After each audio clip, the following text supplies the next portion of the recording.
Good morning. Oh, so great to see students here. Thank you for coming, and thank you, Michael, for inviting us for giving this talk. I am extremely excited about what's coming next because this is the first time we are presenting on the restoration of the green roof. We've been talking, some of you in the audience probably know about this project, but we never actually invited Tom to speak with us before. This is the first time you will meet Tom and find out who was this behind the scene helper on the restoration project. And I'm so excited also to hear how Kyle will be talking in the second half of this discussion, and I will introduce him separately.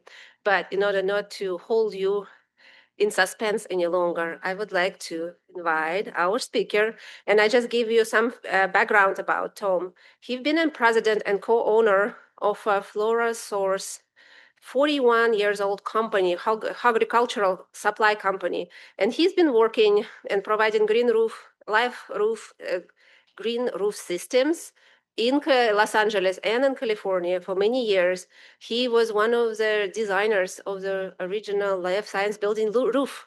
And as you will see in his talk, you will see how the roof was originally established and how it went through the process of establishment and then restoration process. And Kyle will focus more a little bit about the last 2 years that we've been doing a little different. And I just wanted to also say something about Tom's background, educational background. He got his undergraduate from ornamental horticulture in Cal Poly, San Luis Obispo, and a master's degree in environmental horticulture in UC Davis. So in case of UC Davis people here, say hi to him. And let me introduce Tom Hawkins right now.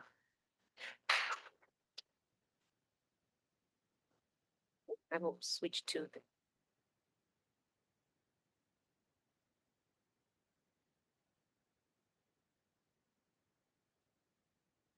That focus is not saying something to you. That's about me.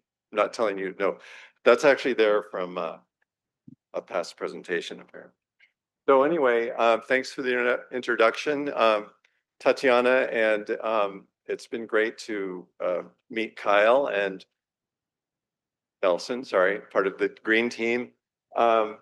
Before we get into this, I just wanted to say that the company that my wife and I started 41 years ago is a young plant supplier. So my wife and I both were horticulturalists. We studied horticulture. We worked in the nursery industry and then started this business. And so we provide starter plants to growers in California and pretty much the Western United States. And I'm mentioning this because it led to my introduction to green roofs. And this was a project in Utah. It's the LDS Temple Square. And they actually have a nursery there, a production nursery, and they'd been a customer for a number of years. And on a meeting there, I learned that they were going to be having this 4-acre green roof on their new conference center. And that led to an order of about 15 or 20,000 grass plugs and perennials that we provided to this roof. And this roof was designed to be intensive green roof. So that's usually like 10 inches of soil depth up to 3 feet. There's trees on this. There's a 1-acre tree grouping around this on the step sides of the conference center, stepped up in big planters. And then there's 3 acres of meadow. So this was my first exposure to green roofs. I think I got bit by something there because, you know, I definitely was interested from there on. And I do go back and look at this roof now and then. And when you're up there, you're viewing the downtown of Salt Lake City, and you can see the Wasatch Mountains, which these meadows were modeled after, using a lot of that plant material. And you would expect to look up and see rabbits in the meadow. You know, it's only 3 stories up though, so not likely going to happen, but lots of bird life and insect life. And like I said, I got very interested. So not too long after that, I was at a conference and a trade show in Oregon, and I met somebody who was putting together his green roof business. And this is a product called Live Roof. It's a brand called Live Roof, and it's a modular green roof system. And we started talking, and I found out he was looking for a rep for California, and I said, I live in California. And so we talked some more, and I went back there based in Michigan. And then from there, we got into being their rep. So now 17 and a half years or 18 years, I guess now that we've been their rep in California. So I have this little list of things, and I'm going to have to speed up, I know, on talking because Tatiana asked me to hit on certain topics. And so one of these was, right, why create green roofs in cities? And jumping right into that, I think what the driver for green roofs primarily worldwide is dealing with stormwater. They found out that, green roofs can be done to alleviate all the pressures of all of this impermeable space that we create when we create cities, building rooftops, paving, lots of paving. And so this is a view of Los Angeles, and you can see there's just not a lot of room for water to go except for down into the storm drains and into the Santa Monica Bay. And in Chicago, back in the early 2000s, it was Mayor Daley Jr. that actually really jumped on this idea of green roofs because, just like here, we can't go tear up Wilshire Boulevard and put in bigger storm drains without being at great cost and disruption. And so if green roofs can accommodate even a part of that, that's what's made them popular and sometimes mandated. This is the Ford Motor Company truck manufacturing facility in Dearborn, Michigan, 4-acre green roof. Okay, and this is another one in Michigan. This is one of the roofs that this photo actually was in October. Live Roof is based near Grand Rapids in Western Michigan. And this is a 45,000 square foot green roof on Haworth Furniture Company, manufacturing company. And this was all done about stormwater capture on this project. It's also their headquarters, so I think they do play it up. Usually people aren't allowed on the roof. There's no railings on it, but we go as a group and walk the roof when we're back there. So back to California, this was one of our first projects that had to do with stormwater, and it was Soka University down in Orange County in Aliso Viejo. And this was a project where it was for a new performing arts center. And they were not going to be allowed to develop this if they didn't have a means of capturing the runoff, because 80% of the Soka University campus borders the Wood Canyon Aliso Creek Preserve. And Aliso Creek runs down to Laguna Beach area where it empties into the ocean. And over the years, there had been a lot of litigation about pollution coming down the creek. So they just had real strict guidelines, and ZGF Architects was the architecture firm, decided they wanted to do a combination of green roof and solar. And so that project was a good one, and I'll come back to that one shortly. Another driving reason would be energy conservation and reduction of the urban heat island effect. Most of you are aware of that term now. It was kind of a new one to me when we started, but cities are typically being found to be from 3 to 8 degrees warmer than just 2 or 3 miles outside of the city. And this is brought on by this, all this concrete and asphalt that we've talked about, but also auto exhaust, air conditioning exhaust, things like that, warming up the cities. And then at nighttime, having the pavement re-radiate. Another view of a roof in Los Angeles, and you get this idea, about these surfaces. Now, this is a white reflective roof, so it's not as hot as would be a darker old-fashioned roof, but same idea. And you see all the AC units. And so if we had a green roof there, a green roof will reduce the air conditioning use by up to 30%. It's 20 to 30% in a one-story structure. So if you have it on the 3rd or 4th or 5th story structure, it's going to do that for the immediate structure below it, and then a little bit less as you go further down. The area I circled in orange, we actually have a green roof on this building. This is where the Whole Foods is on 8th Street in downtown LA. And it has condominiums and apartments above it. But that's just a look at a typical roof. So back to Soka University now. This roof was 12 14,000 square feet of green roof and about 8,000 square feet of solar panels alternating. And so the solar panels are providing some cooling of the roof, and the green roof is doing the same. I just wanted to mention this one because when it was installed in 2010, it was 106 degrees in Aliso Viejo at ground level. It was 113 in LA that day. And the roof is 30 feet up, and so we're craning the modules to the roof. Crews working, 4 days to get that installation done. And it's really hot, and I had to have a little infrared temperature gun and was just taking some measurements while I was on the roof and found the solar panels to be about 126, 128 degrees. Supposedly solar panels, lose their efficiency when they get above 120, I think it is. Maybe they're better now. The PVC membrane was about the same temperature, the reflective membrane, and then the gravel ballast was 152. And then the green roof was around 98 degrees. And that was really reassuring for me because in some of my green roof courses that I took a few years before, we learned that green roofs will cool the structure to within 10 degrees of ambient temperature.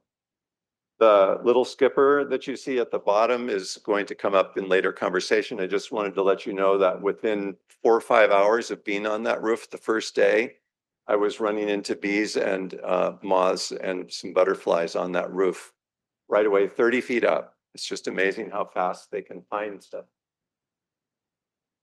That's like that. This is a combination solar and green roof. There's a lot of research that's been done that shows that green roofs can cool the solar panels and thereby gain from 5 to 15% efficiency of solar panels. Speaking of green roofs, City of LA used to have an Office of Environmental Affairs, or a Department of Environmental Affairs. And we did a small green roof at LA City Hall, about 800 square feet when Mayor Villaraigosa was there. And since that time, the Environmental Affairs Department, I think, has been set aside or closed. But the idea was good, and this is a really nice document if anybody's interested in what could have happened in LA with green roofs. This was done in a very timely manner, and the idea was to stimulate green roofs across the city. So some of the other benefits of fire. Green roofs can, obviously resist fire, and we have an example. This came probably around 2010, and you see San Francisco building where we had a small green roof that's sort of a meadow. And there happened to be construction in the area. This is near China Basin in San Francisco. And there was a 5-alarm arson fire that was about a block away. And during that fire, burning embers spread to other buildings. And some of them landed on the cardiovascular building with UC San Francisco and caught the green roof on fire. And the reason why the roof caught on fire was because it wasn't always, not all of it was green. Some of the grasses that we used were dormant in the winter, and so they had not cut them back yet. And you can see in that photo on the left that that's what burned that area. But these are, the fire immediately extinguished when it hit the soil surface. Green roof soils are generally, if they're proper green roof soils, they're all highly inorganic. They're pumice or shale, depending on where you are in the country. And so when the fire hits that, that's an inert material and, it puts it out immediately. So the live roof system and a number of other green roof systems have a Class A fire rating, which is always important for people when putting roofs on buildings. But you can see in the photo on the right, well, on the left, it's starting to grow back about 3 weeks later. And then 8 weeks later on the right, it's starting to get close to filling in again. We have a home that went through the Palisades fire, an architect's home that had a small area of live roof on his rooftop, and he shared photos, and it had embers land on the roof, but they didn't ignite. So that was another good fire example. But a lot of our projects are to do with amenity space, and this is another one of my reasons for green roofs that I was going to mention. In the beginning, they were being required or sometimes mandated for stormwater, not in California, but now in California, the green roofs can be one of those options. But then owners of especially apartments and condominium structures got savvy and said, hey, if we have to do this on the roof, we might as well turn it into a place for people, and then we can charge higher rent. So we're seeing a lot of projects like this. Most of these projects are being irrigated in green roofs in California. All of them have to be irrigated across the country. I think maybe Vancouver would be the only area with our live roof group where they don't have to do irrigation. It used to be that they weren't putting in irrigation in Michigan, but weather's changed. So this is an example of what we try to encourage is capturing that runoff, taking it to a cistern, in the parking garage or a lower level, treating the water with UV and passive filtration, and then bringing the water back up to use for the general landscape or for the roof again. So happily, we're starting to see those. So we're kind of closing the circuit on water. And Tanya asked about if I could talk about doing roofs on existing buildings. So this is just two examples. Are we on time? Okay. So this is the Macy's block in downtown LA, 32nd floor, I believe, roof, 32nd or 34th, not sure. But it used to just be this gravel rooftop with huge parapet walls, probably 12 feet high. And they look like you could play handball against them or something.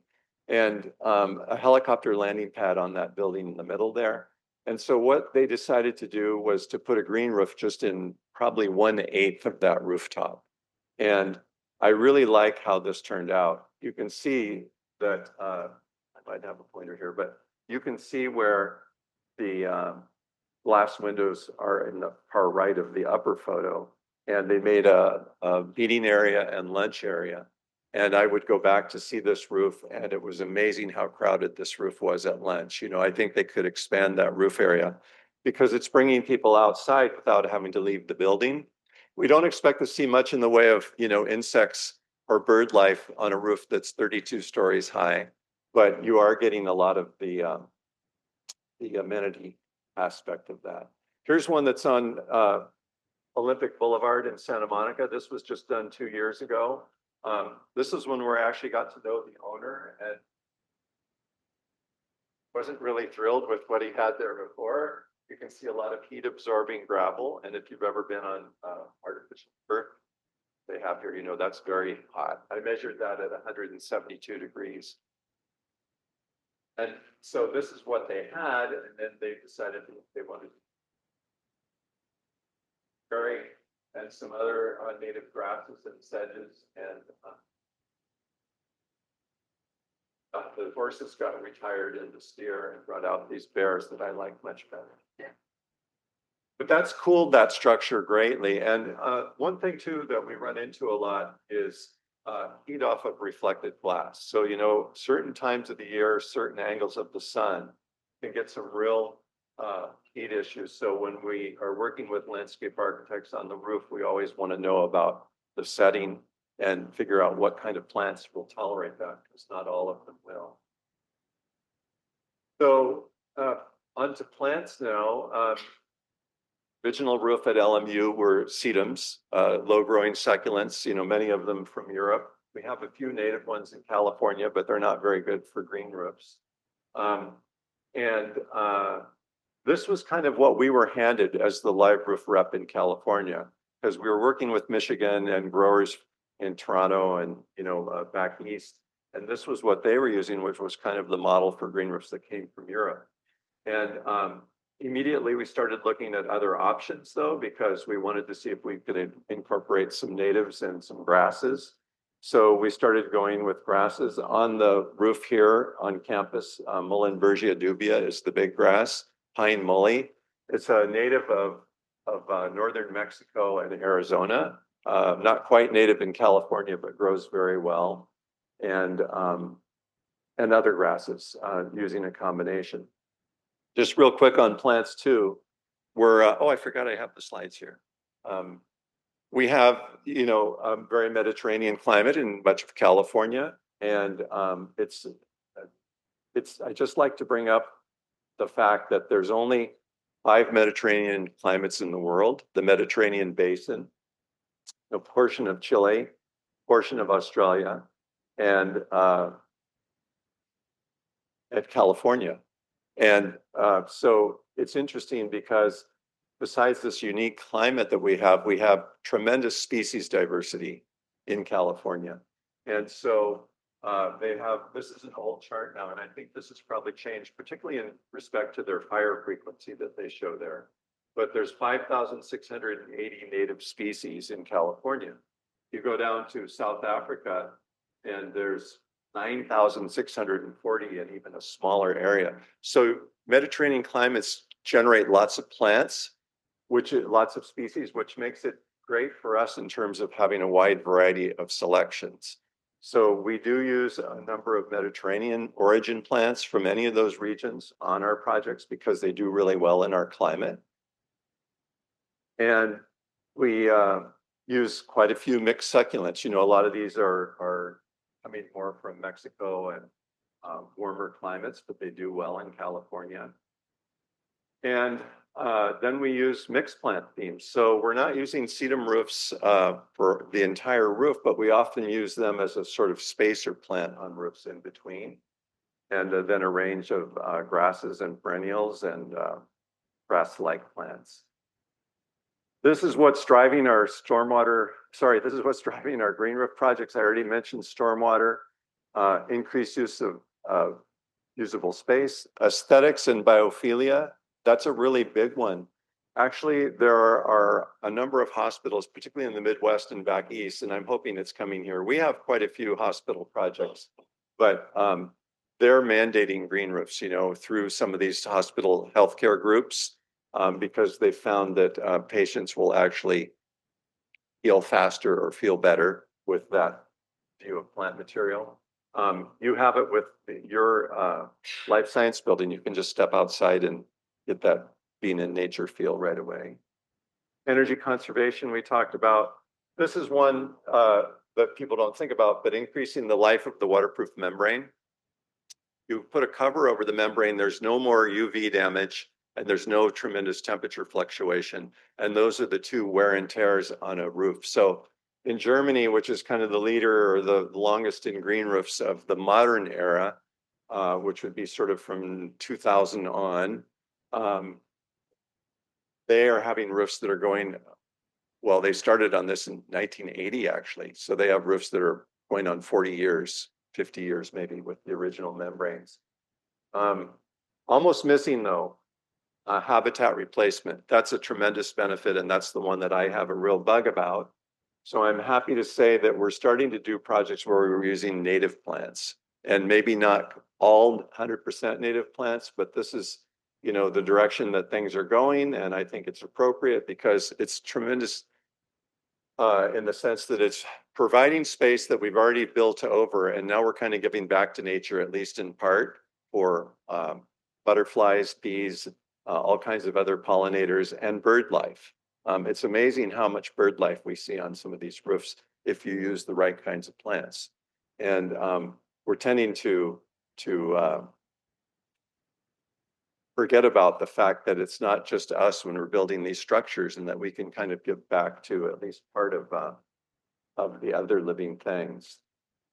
Here's one in Chatsworth, Winnetka, out in the San Fernando Valley. Very, very hot. You know, was on this roof in July. This is a 2-year-old green roof, all native plants. And you can see in some of the photos what we're bringing in, you know, bees, not just honeybees, but native bees, the fig eater beetle, and a hummingbird. I love going on this roof, especially early in the morning, because there's a bunch of life going on out on these roofs. And you can see the green roof areas are not very big. You know, they're just outside of the buildings. This is our biggest project in California to date. This is in Torrey Pines, and it's a 28,000 square foot green roof. I should say this is nothing. My colleagues in the live roof group in Toronto and in Michigan are doing 50, 100,000 square foot roofs.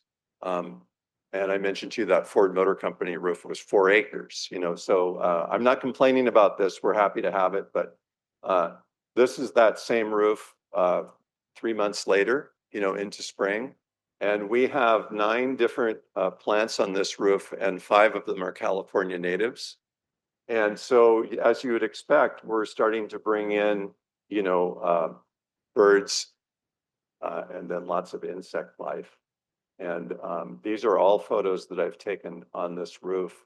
And it's pretty overwhelming when you go there and you see all this life around you. And most of the time when I go there, there's nobody else on the roof. The roof was really done more for stormwater, but habitat replacement was in mind too when they did this. And that's why they took care to pick the right plant selections. So happily, we're starting to do more of these roofs. This is another life science building in San Diego, a pharmaceutical company near UC San Diego campus. And one of the challenges as we go to using natives is going to be, yeah, they like the look in spring and summer in the picture on the left, but what do you think about that now in the winter? I took this picture a week and a half ago on the right. And, I was telling Tanya that it didn't happen on this roof, but I have seen this happen where somebody goes to the maintenance guy and said, "Hey, you're not taking care of the roof, it's dead." And it's like, no, this is what's normal for winter. Get used to it, kind of thing. But we have this obsession for green, I think, a lot of people. And this is another one still in that same area that just went in last fall. And this is, again, an all native one. And you can see the birds in the Muhlenbergia. It's really great to be on these roofs and see this kind of wildlife finding the roofs. Here we are. Okay. A few more minutes. Okay. So the LMU roof, now we're going back a ways, 2015. And this was with co-architecture in Los Angeles. And we worked with the landscape architect, which was Witten Design. And this roof was mostly sedums. Again, that's what we were using, in those days. But they did bring in the Muhlenbergia in the upper part of the roof. And this roof was supposed to be installed, I think, in the end of June, and they actually moved it up because they had to load the roof before the windows were installed, because the windows would have created challenges with the kind of glass on those windows on the side, is what the architect explained. So we said, okay, well, we'll ship it. And then you can see how it looked over the next year or two growing in. And this is a woodwardia, and we used a native polypodium that didn't do that well. That might have been on us, but that was the architect that selected it, but we had never used it before. And then now these dates are in red because this is danger time. I highlighted this because the roof did start to recede, and a lot of it was due to irrigation, lack of fertilizer, but also maybe not just the best selection. We found out, to have such a big part of the roof be a low growing plant like sedums. There's been a lot of research that I've read since, even coming from Canada, about the benefit of using different heights of green roof plants, because you're getting a shading effect. And, when you have a low growing roof, we know from this roof that oxalis and spotted spurge will spread happily through the sedums. And here in California, we don't get that cold winter that would stop them. So they'll disseminate readily. And birds can bring weed seeds to roofs. So, it's best if we can figure out how to improve on that roof. And I think it's been done here. And this is where I hand this over to Kyle pretty soon. Just wanted to say, Tanya also asked if we could talk about this idea of wildlife corridors or green roof or green corridors. And this is something that's been researched. And there's a book called Eco-Regional Green Roofs that HIPAA, has a part in that. And it's a really great book if you're really into green roofs. I loved it. And they touch on this topic. And that's where this photo is the idea of this photo. This is the Olympic Village in Vancouver that was done a number of years ago. So the idea here is that you have, this is another one that's in Europe, you have enough presence of green roofs to perform as a wildlife corridor, to give enough area for birds and for insect life to settle in. And you couldn't do that with just one roof. You need multiple, roofs for that. And so in thinking about that, one of my sons had gone to see the new Avatar movie. And I was thinking, I only have seen the first one, but I remember this idea when I was reading about green roof corridors for this talk.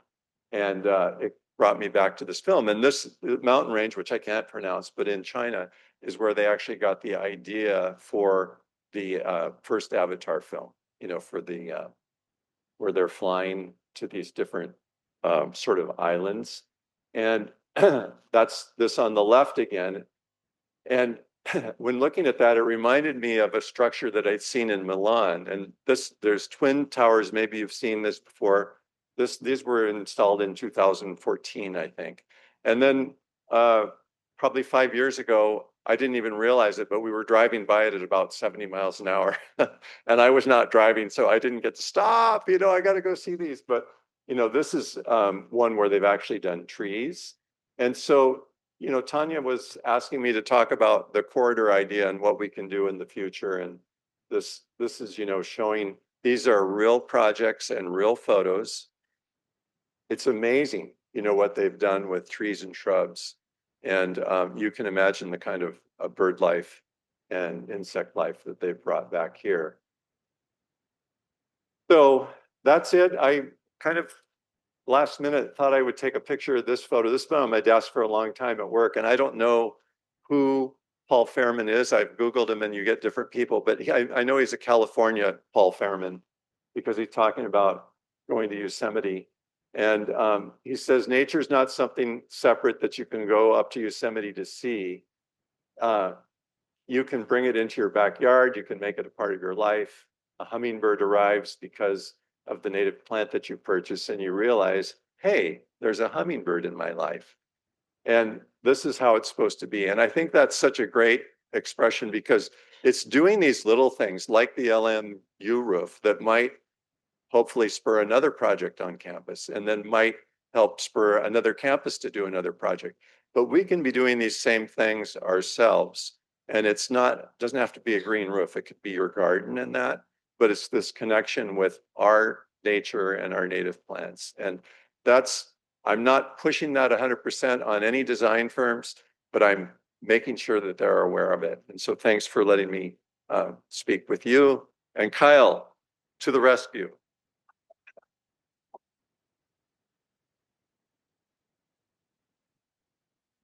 Um, I just wanted to see if somebody has burning questions for Tom right now before we move on, because you can also will be an opportunity that all the speakers will come in front and we will be able to address the questions. But if somebody is just like, I can't wait, I have definitely lots of questions for Tom, but I will have to save them for later. Thank you, Tom. I actually just now learned so much about green roofs, and I've been on that green roof for a couple of years at this point, but here we go. I always open to learn more and more new things. This brings us to the second part, is what happened to the life science building green roof? And we've been looking at our wonderful roof that you've seen the pictures of in 2015, and we'll with lots of love. We call this a death roof or a gray roof, anything but a green roof. And at some point, we were like, okay, we are ready to do something. We have a biology department in this building. This is embarrassing. So we started trying things. And I hope Kyle will convince you that we failed a lot. We failed so many times and we learned a lot from those failures. And what you see on the green roof right now is outcome of those failures. So and I'm excited that so many students are here to see that if you do something and it doesn't work, it just means you need to try harder, right? And Tom was one of those key people who walked in and say, okay, let's do it right. And that's how we straighten out all of our efforts. And I have to thank people for connecting us with Tom because we didn't know who built the roof in the first place. And of course, I have to say thank you to Lisa because she was our energy bomb about native species and bringing them back and building the habitats and bringing the animals. And a lot of this outcome is actually work of so many people. I hope you will get the sense.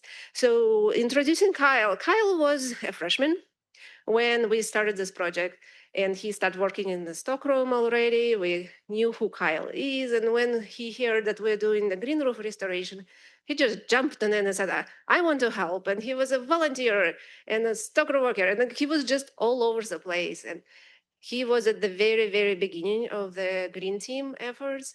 And as you will see, this is what it turned into and what we have the current state of the green room, green team. So super excited for his talk. Let me just let him talk. And I will need to switch to his other PowerPoint, right? This is how we do it. Mhm.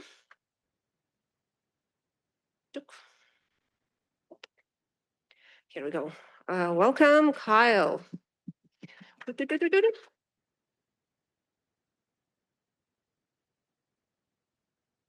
Thank you, Tanya. I'm really excited to be talking about our life science building, and it's now a green roof, no longer a gray roof, and how we restored it, the biodiversity, and a lot of just the ongoing student research that's taking place today. And so to begin, we have, there we go. We have our life science building's green roof. If you're interested in visiting, here's U-Haul on the bottom left and our green roof. It's not too far of a walk. And it just celebrated its 10-year anniversary. In 2015, it was built and is actually 10,000 square feet. So not as much as Tom's 50,000 square feet, but we managed. And it was also very much sedum-based. And as we know, that's native to Europe and not native to California. And so over the years after its installation, we had some problems. By 2020, we had heavy irrigation, wind erosion, and again, these non-native succulent plants. It meant that by 2022, our green roof was quite frankly a gray roof. And during my tours when I was a senior in high school, I think they would like get in front of us and make sure that we couldn't see the green roof because it was not looking very good. And so we wanted to take a new approach. And by fall of 2022, Lisa Fimiani, who's here, Professor Tanya Kuzmenko, and Dr. Drennan began discussing planting native plant species. However, early attempts did not work out. As you might be able to see it in the right photo, there was one plant all the way at the bottom. This was us trying to plant a lot of seeds using a cover over them and just hoping that something would take root, and we got about one plant. And so not very successful. The soil was not conducive to life. And so we sought out Tom Hawkins, a green roof expert. I'm sure you can tell by his talk. And he was a game changer. And we really wanted to create a meadow-themed habitat. You know, we live in LA, we're in the Mediterranean climate. We really wanted to move away from sedum and move more towards natives. And so Tom was instrumental in that process. So talking with Tom, he suggested Wallace Laboratories for a soil analysis. And the result of this analysis revealed that the soil was nutrient deficient. There was no nitrogen, phosphorus, and bioactivity. And so with his help, we were able to come up with really three key problems that we needed to address before we could even plant. I mean, we saw in the previous slide, our planting efforts resulted in one singular plant. And first, we wanted to address the nutrient deficiencies. And we decided that we would end up using an Osmocote, which is in the bottom right. It's a slow release solid fertilizer. Previously, we had used liquid fertilizers, but our green roof is very unique. It's a slope. And so liquid fertilizers honestly just run right down the roof, and we lose a lot of that nutrient properties. So with this heavier Osmocote, it's solid, it's stable, and it can slow release over a course of 6 months. And so you only need to feed the roof twice a year, which is also a good benefit. And our second issue is obviously the soil, moving away from the green roof, or the gray roof, sorry. And the soil replacement, Tom again suggested this live rock soil mix, and we'll see later how instrumental that is. And finally, irrigation optimization. Again, I'll talk about that later, but right now the roof was being watered frequently as in an attempt to bolster plant growth. But honestly, again, with that slope, it just means that everything was running right down. And so we needed to rethink how we were irrigating the roof.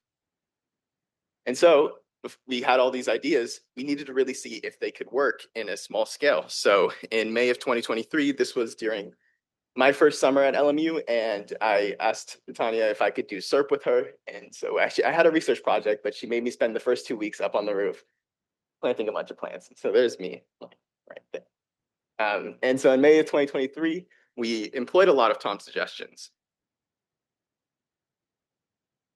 We had 4 planting sections, 3 on the main roof and 1 on the north-facing roof. And we used the volcanic rock, Osmocote, and adjusted irrigation. So we had these test batches, and this was thanks to Dean Tina Cho and facilities management. We were able to sponsor a small $900 budget for this kind of project, and we were able to bring over 400 different plants with 8 different species, and we had a lot of volunteers of students, staff, faculty, and family friends. And so we picked the plants working with Tom Hawkins and again, Dr. Drennan. And again, we bought the plants from him. So he is all over the place already. And he recommended an improved irrigation schedule, which is this 8x8 method. And so with California's climate, you get a lot of drought, you have long drought seasons, and then heavy, heavy rain. I think you could see as the past couple of days how heavy that rain can get. And so we wanted to model that. And so with this 8+8 method, you would water for a set period of time, 8 minutes, 30 minutes, and then you would wait an hour, 2 hours, and water that exact same area all over again. And so this allows for a really, really deep soak, and it allows for these native plants that we were planning on adding to really maximize water absorption. And so we saw, yes, it can work. In the summer of 2023, we saw the long-term survival of native plants. And this was instrumental, going from that one sad little plant to at least a couple. And we saw that the volunteer efforts were successful, but time consuming. I had to spend some of my summer research, and luckily we were able to bring in family friends, but expanding this from 4 test sections to all 10,000 square feet was going to need a really dedicated team for this. And this is where we bring in the green team. And so this was an amazing student opportunity for people to learn about, students to learn about roof restoration, get involved in the community. And it was even work study. So these students got paid for this and really got able to be a part of hands-on restoration work. And so this way students could work consistently on their efforts, and we were able to develop a continuous plan. And so the first step of moving beyond just the test sections was by using this soil. And we needed to be able to cover the entire roof. And so this is where we were able to order the live rock soil, the pellets in the top right. Those pellets were heavy. I learned how to use a forklift this semester, and you would stuff the forklifts into the elevator and bring them up the elevator. I don't know how we were able to manage that, but we did. And it might have been a little bit of a safety hazard, but it worked. We saw that over time, we were able to do nearly 650-pound bags of soil. And so this was when the green team was more of a construction team, because again, we're lifting all of these by hand and either dragging them up the roof or bringing them from the elevator down. And it was hard work. And again, we have to thank facilities management for funding the live rock soil mix. And it really was a game changer for plant growth. And in a few short months, we got a lot of plants, but they're all weeds. And so we saw that our soil was too successful, and we hadn't had time to plant the natives yet. And before we could even blink, the entire roof was covered with weeds. Every single plant here is a weed, which was just ridiculous. And so we now had to spend months on the green team's time weeding. And a more successful strategy in retrospect would have been to go section by section. But the problem with the pellets that we got is the bags would disintegrate. And I remember one time when I would lift a bag and the soil would fall into my lap, and I would literally soil myself. And so yeah, we were pressed for time, and we had to just get the soil down. But in retrospect, go section by section if you're planning on doing your own restoration. And again, now that the soil was down and we had gotten all the weeds, now we need to find a way to get a lot of plants. And the plants were, to be honest, expensive. And so how do we afford to cover the entire roof with native plants? And luckily, we had access to the LMU greenhouse. This was another very key game changer. We were able to order seeds for a fraction of the cost of adult plants, germinate the seeds in the greenhouse, and then simply just get the trays from the greenhouse and add them to the roof. And this allowed us to germinate a lot of yarrows and with native wildflower mixes. And then at this point, there was so much soil on the roof, and it was so good at growing weeds that Dr. Willett was like, just cut out the middleman and spread seeds directly onto the roof instead of germinating them. And so I would go out onto the roof some mornings with bags of yarrow and feed the pigeons and just chuck. And now you can see yarrow is one of the key ones. So I wish I used more plants, but it really did work. And again, we were pressed for time and money, so we needed to ensure success with every plant. And so in every section, we weeded heavily, and in each hole we dug, we added Osmocote, which is our fertilizer I mentioned earlier, and mycorrhizal. And mycorrhizal is a really key fungal microbes. And so by adding this underneath the soil, we are promoting those symbiotic relationships and really trying to develop a continuous root system. And so by using that, and again, I like this picture because there's a worm in the plug. That's pretty cool. But in each plant, we had to untangle the roots, get them in the ground, get that osmocote and fertilizer. And that was, again, the game changer. On top of the wheat, on top of the soil, and on top of the irrigation schedule, we saw that over the course of time, our roof transformed. So we have November on the left, and this was September. So it's even better than this now. This was a few months old, but our roof transformed. And there's a lot of visual evidence of success. See, this is Pink Lady on the left, and a lot of insect biodiversity, bees, butterflies, skippers. And I like the slope roof so much because it has access to the ground, which means you're getting bunnies, and there's even a skunk a few weeks ago.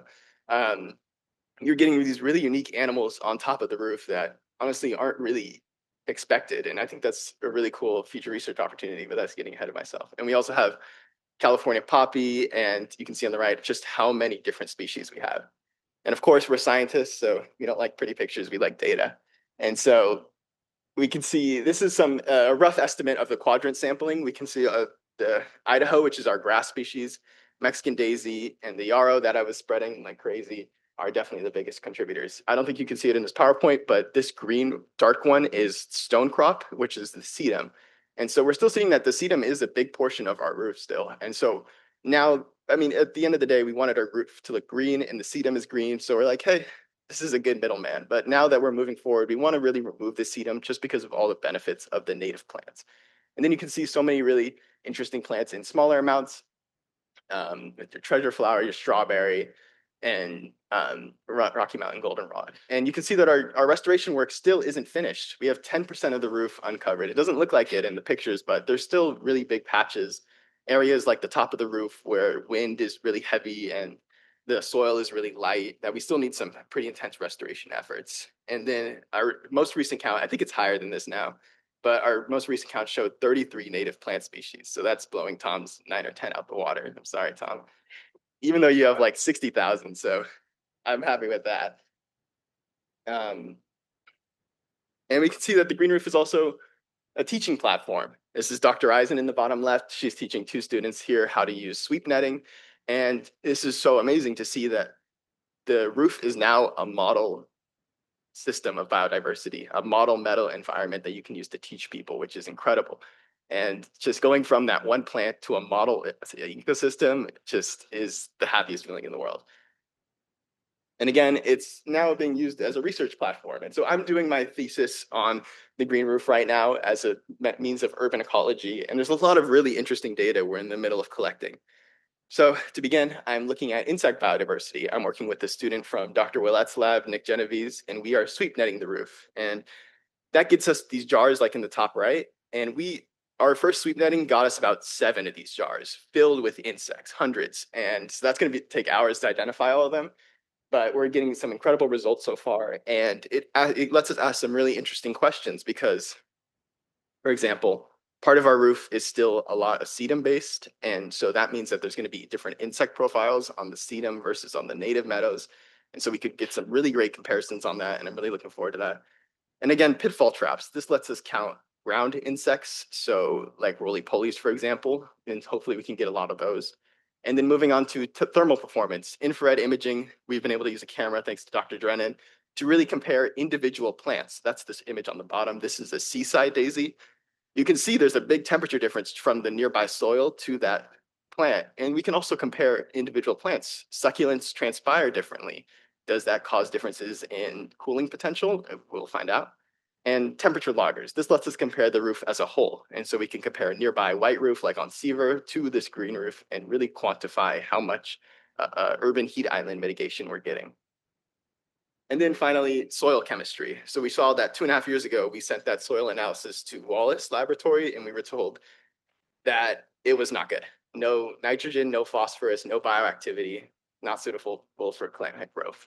I would argue now it is suitable for plant growth. And so we are looking into sending another soil chemistry, and we can do a nice compare and contrast from there. And so yes, the Green Roof is now a very active research platform. And the green team works continue. We really want to renovate the Hannon Courtyard next. It's also looking a little sad. And so luckily we have just received funding to get that going. And so I'm really excited about that. That was from the LMU Sustainability Committee. So I want to thank them for that opportunity to renovate the Hannon Courtyard. And hopefully we can get started on that this semester. And again, now we're still germinating, but the best part is we don't even have to buy the seeds anymore. We can just go onto the roof, get your favorite plant that's blooming, take a couple seeds, go to our greenhouse. So shout out to the greenhouse. Plant those seeds that we picked from the roof and we get free plants. And so it really goes to show that this restoration work is about the investment to get it started. And then the maintenance work maintains itself. And so we can pick our favorite plants that are lower in percentage on the roof, germinate them, and reproduce them. And again, one of the things we're most proud of on this roof is that there's no herbicides, no pesticides. And despite that, there's no weeds. And this is because of how intense and how closely packed every species is. You can see these grasses right next to sedum, right next to yarrow, right next to seaside daisy, right next to California poppy. I could just go on and on. There's no room for the weeds. And so we beat them. And going back to that picture, when it was just a roof full of weeds, we got rid of them. And now we just have this native habitat. And because it's established like this, there's no real chance. I mean, a weed gets in there every now and then, but with the green team, it's not staying long. And so that just goes to show how great the restoration work has been. And I think this is all I have for you. And so these are our funding sources. A lot of people have made this possible. And again, we're always looking for more opportunities. And so if anyone else wants to fund us, we are very grateful to receive that. And so we have facilities management, Tom Hawkins, of course, Garn Wallace, the biology department, Dean Tina Cho, Seaver College, Michael McNaught, who is here, Lisa Fimiani, and the LMU Sustainability Committee. And again, people who made it possible, the Green Team. And I would like to thank everyone who's been a part of it. Green Team, right now we have about 15 members on the team, but historically we've been able to work with 25 different students. And so that's a great number. And I love how interdisciplinary it is. You know, Nelson will talk about this later, but he's an engineer. And so it's not just biology majors. And I couldn't have done this without so many different people and so many different options and opinions and people bringing their own expertise. And so I love my green team. And so thank you very much. And thank you for Tanya, of course, bringing me along is my mentor. And I couldn't have done this without her. So thank you very much. I'm very happy with the Green Roof.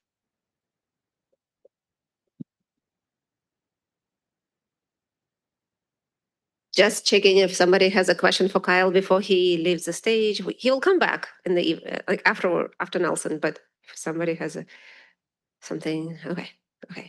So we will think Kyle will bring you back. I hope you all collecting the questions right now for Kyle and Tom, because we will ask for your questions later. And on this, I would like to transfer to the third part of our talk, when one of the team members of the green team, who is a electrical engineering major, Nelson, is going to share his own experience with the green team. Maybe you can also mention how you heard about us. I was very surprised when Nelson contacted me in the first place. I was like, how do you know?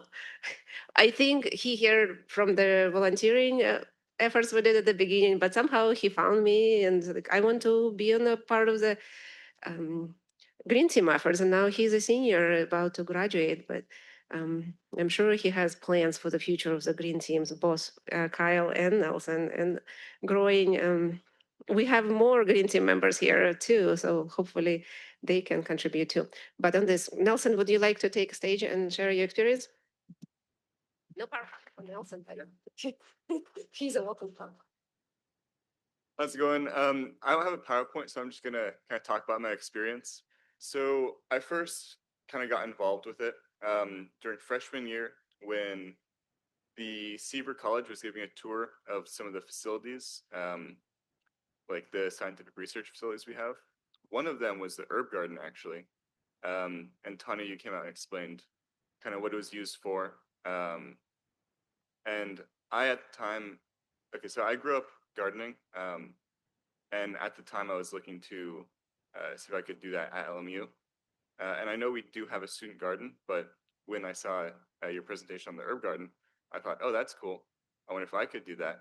So I emailed you afterwards. I said, hey, can I get involved with the garden in some way?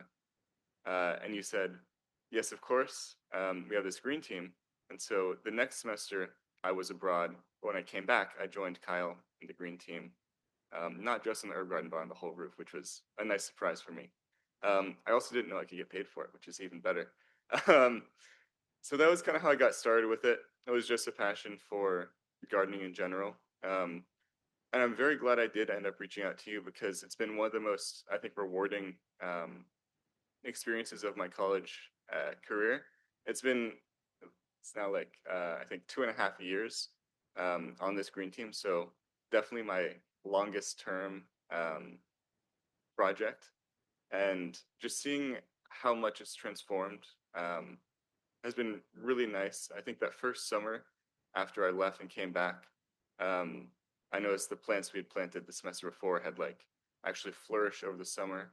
And I was really shocked by just how much a few months could change, especially because we weren't all there like actively managing it. These plants kind of just did what they were supposed to do and took over and started flourishing. And every year since that's just gotten better and better. My parents have come to visit, and my mom, who's the big gardener in the family, she's been very impressed. She's wanted to like take little snippets back home in Seattle and like try and germinate them, which has been fun watching her try that. But I think my favorite part of the green roof is just seeing how our efforts as students have really come together and actually had very clear measurable improvements. I know Kyle showed some comparison pictures, but what I like to do sometimes when new people join the green team is go on Google Maps, and the satellite picture is still from, I think, 2018 or something. Anyway, it shows like a pretty dead looking green roof. And then I tell them to like look around and see just how much a few years can do. And that's, I think, been nice for them to see, like, we're not just doing this for, 17.87 an hour or whatever. But, we're actually making a difference. And that'll kind of bring me to another part, which is over the course of my time, I've took on more of a shift lead role, which I think has been very beneficial for me. I, as a college student, haven't really had a ton of leadership experiences, aside from like TAing and this job. But it really does kind of teach you a unique perspective. You have to not only think about like what you've been told to do by maybe Tanya, but also you have to kind of come up with plans and think more long term. And that's been very good, especially with my capstone project now. I'm dealing with long time scales with procuring, parts, and that's kind of analogous to waiting for plants to arrive.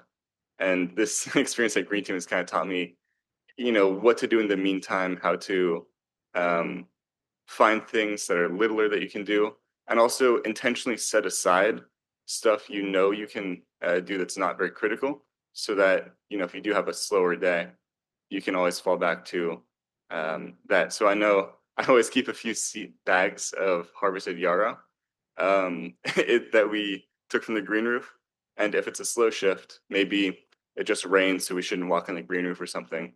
I have us go in and start separating the seeds from the petals, and just the experience of doing this has really, I think, developed me as a person.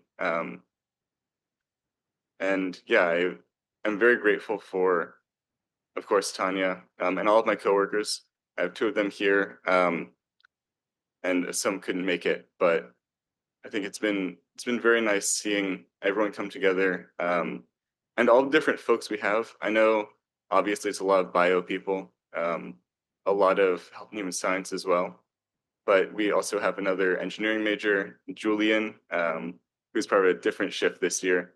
But he actually had a pretty similar story to me. He got involved, I think, in his freshman year, and then went off to the same study abroad program I did. And he just came back this semester. So it's been fun kind of seeing him parallel my journey with it. And yeah, I'm really glad that we can have actually students do it. I would love to come back maybe in a few years and see the new green team. I really do hope it's still a student, not entirely student led, but with students involved in it, in more than just Tanya telling us how to do it. I think it's very interesting to, no offense, of course, Tanya, but I think it's good for students to kind of be given a little bit of a decision-making power and have to figure out, okay, well, what are we actually going to do? How do we have this long-term goal, but how do we actually make concrete steps to do it? I think it's been very good for me personally. I'm sure Kyle as well, and all the other shift leads. And yeah, I'm very excited for the future of it.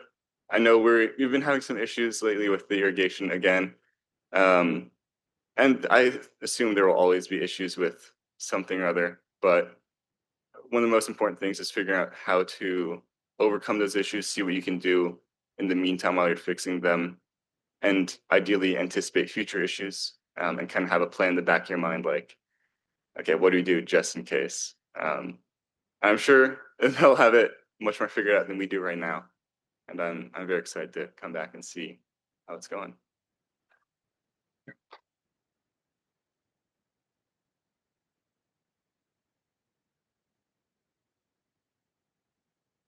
I'm grateful for what Nelson said about problems will come up.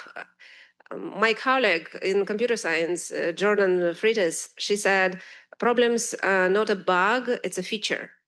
You need to just accept that they will always happen and build the resilience. And I think using native plants is exactly what we're doing. We're building the resilience of the structure. So even when irrigation breaks, our plants do not die, because guess what?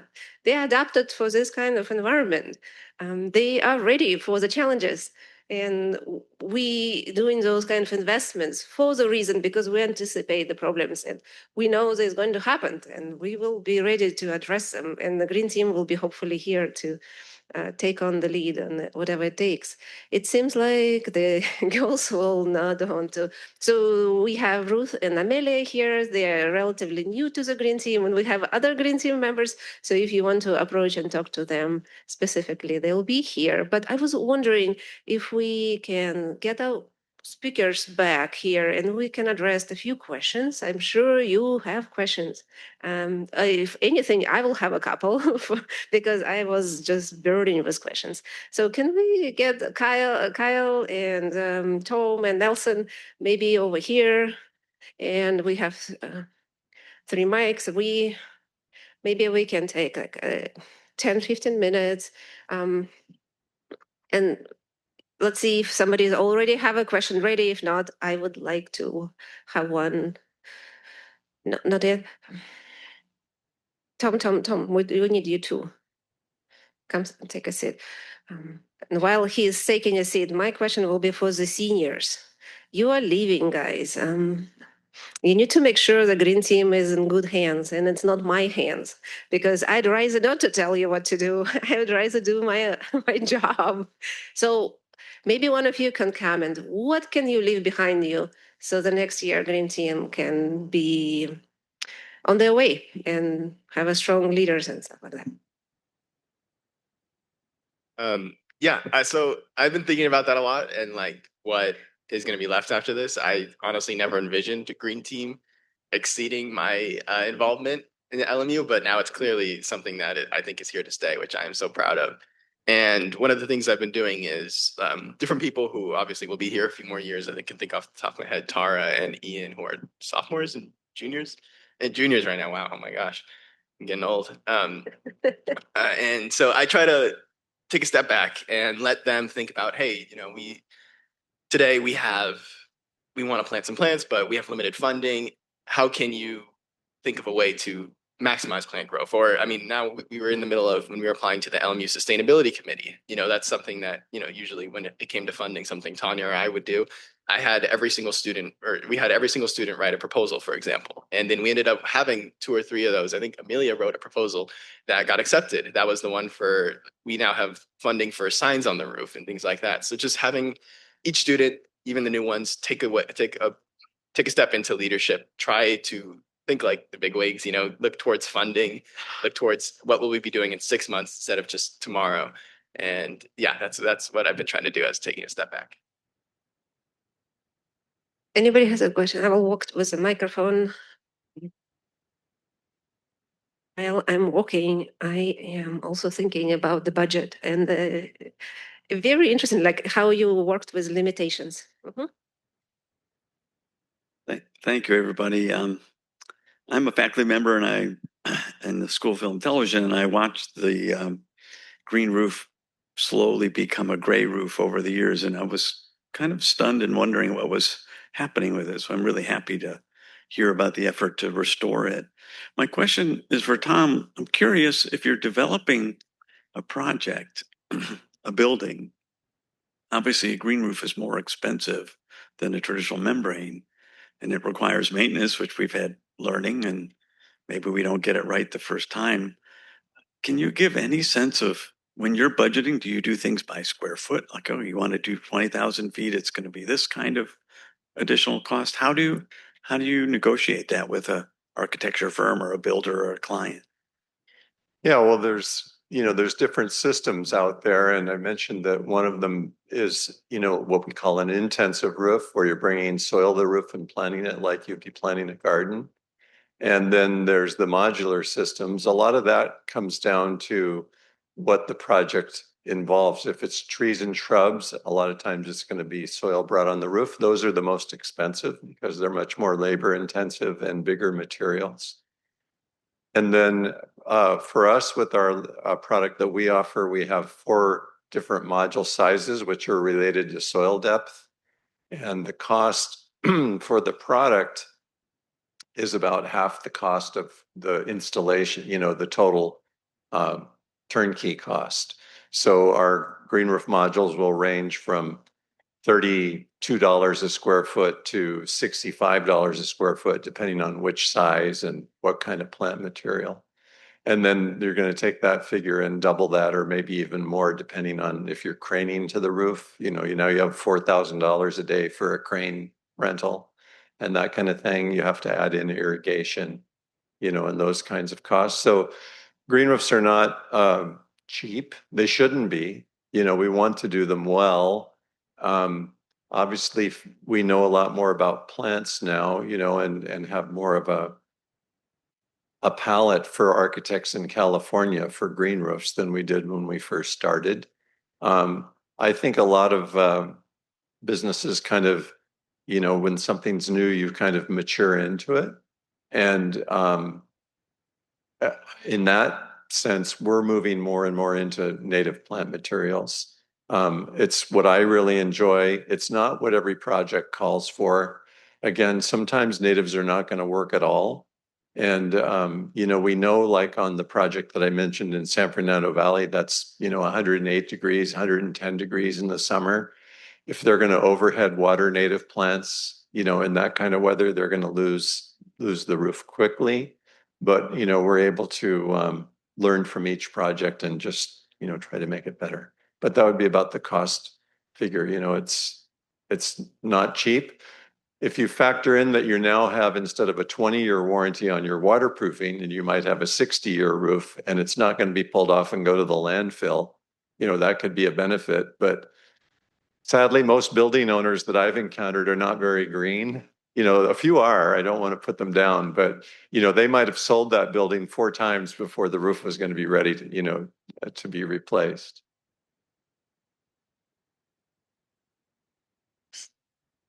Thanks for a great presentation, guys. It was really awesome.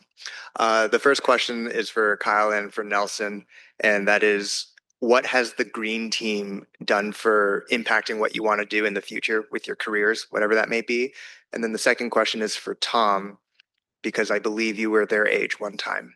And so during that time, was there a seminal experience that made you become what you are today?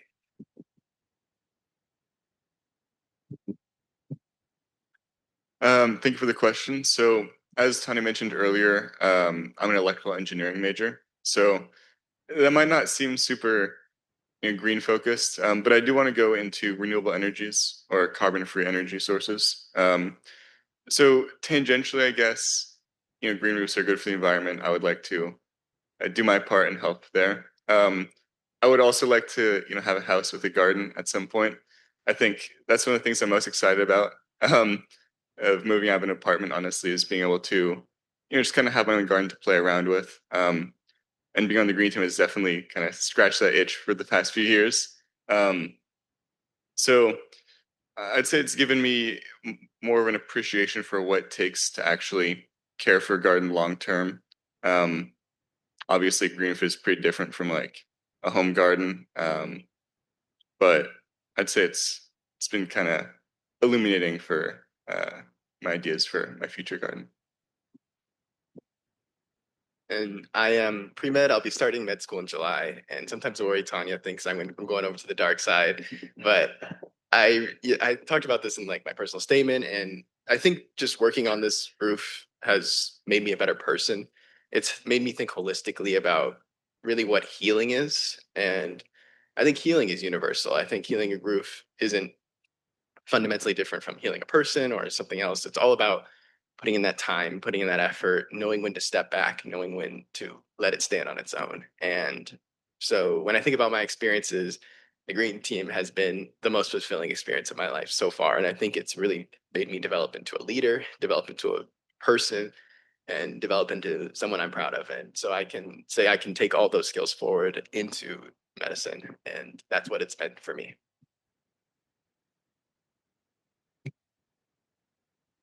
Well, I was in kindergarten and the teacher had asked us to bring empty milk cartons, quart milk carton containers. And then she passed out maybe 8 different soil types. And I got one that was pretty much all sand. And we had beans that we were going to plant, bean seeds. And I guess I exceeded the expectation for what was supposed to happen with the sandy soil. It's true, but I am kind of joking. That was a little bit early. I didn't get cocky at that point. But then when I was in high school, I got some jobs doing gardening, just for money. And a lot of that was glorified weed pulling, which these guys know about. And but some of them, actually led to me being able to do a little bit of landscaping and got creative. And then when I was a junior and I was starting to look at college catalogs, I was surprised to see that this school, Cal Poly San Luis Obispo, had this program in horticulture and that you could get a degree in it. And so I did that. And then I went out and worked in the nursery industry for a few years and definitely knew that's what I wanted to stay in, but I wanted to learn more and went back to school for some more education. But that's where it started. It started in kindergarten.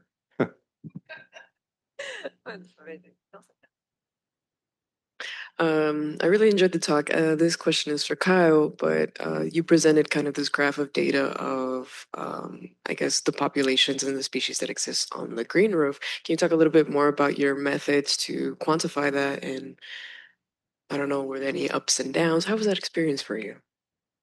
Yeah, sure. I'd be happy to talk about that. And so I should have mentioned this, but I think I accidentally skipped over it. But we used quadrant sampling, which I think you do in biolab, and it's like a meter by a meter, like PVC pipe kind of thing. It's a square, and in between each square it's braided off into about 100 sections. And quite frankly, you go up onto the roof and you throw it away at random, and it lands on a section of roof. And then you can look at that section and identify which species of plants are in each square, and then get kind of a rough estimate of a percentage of each plant. And so it ends up, you have to toss it a lot pretty randomly to get a good sampling. And honestly, that was a very rough estimate. I wouldn't put 100% confidence into that one. We're doing it again with better methodology this time and better identification tools. But yeah, that's how we go about sampling it. And then individual diversity, we can just go up there and use identification apps to get a unique count of species. But that allows, the quadrant sampling allows us to get a percentage of abundance. Thank you.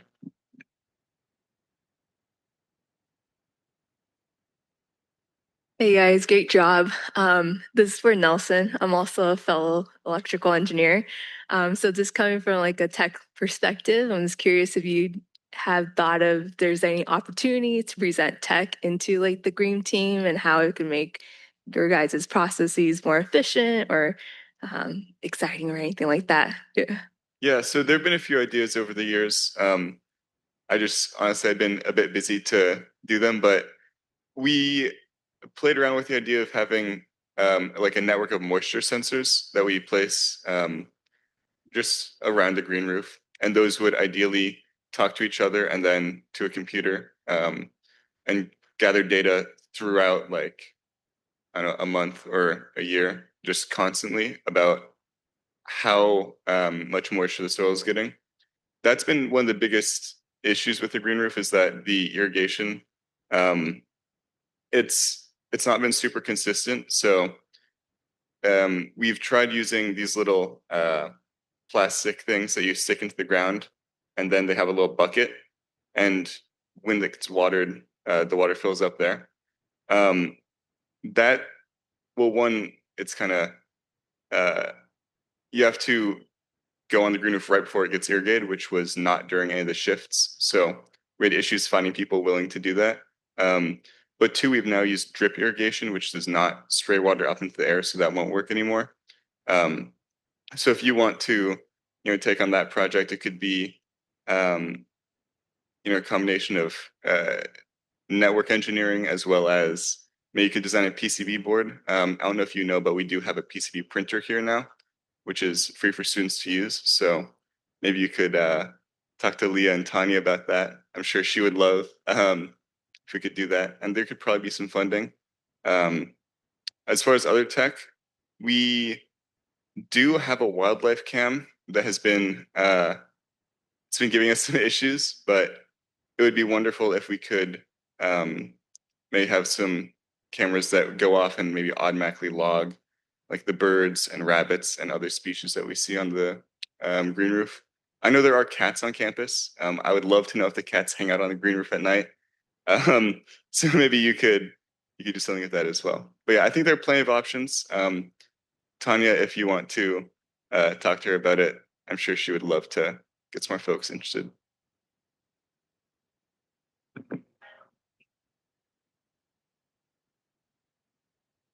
Give it another one.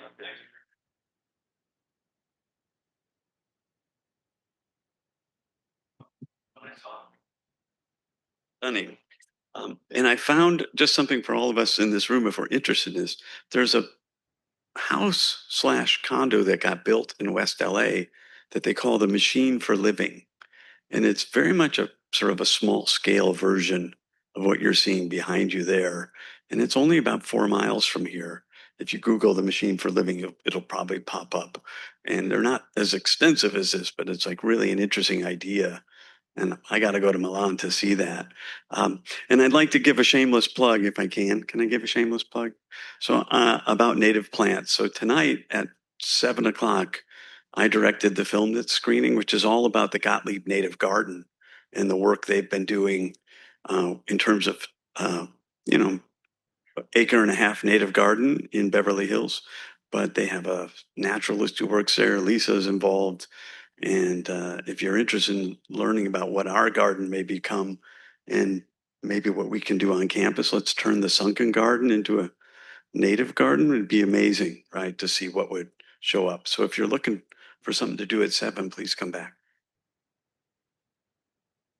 Thank you, Greg. In fact, I think on the roof or on the ground, we are doing the same work.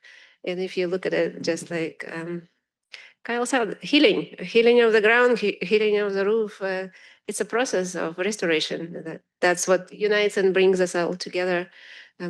Do we have any other questions right now? No? Okay. Let's, Tom wants to come. A quick comment. Okay. Well, two. One, back to this point, when you, Kyle, and I walked over from the Life Science building, we already have plans to redo the whole campus portion that we walked on. So we talked about that, but no, I forgot after my talk, but I did want to say thank you to Pippa, and it was great to reconnect after I met you when the roof was installed, and then you introduced me to Tanya. Tanya introduced me to Brittany with facilities. I think she was really easy for me to work with compared to a lot of facilities people, so I think Brittany for that. And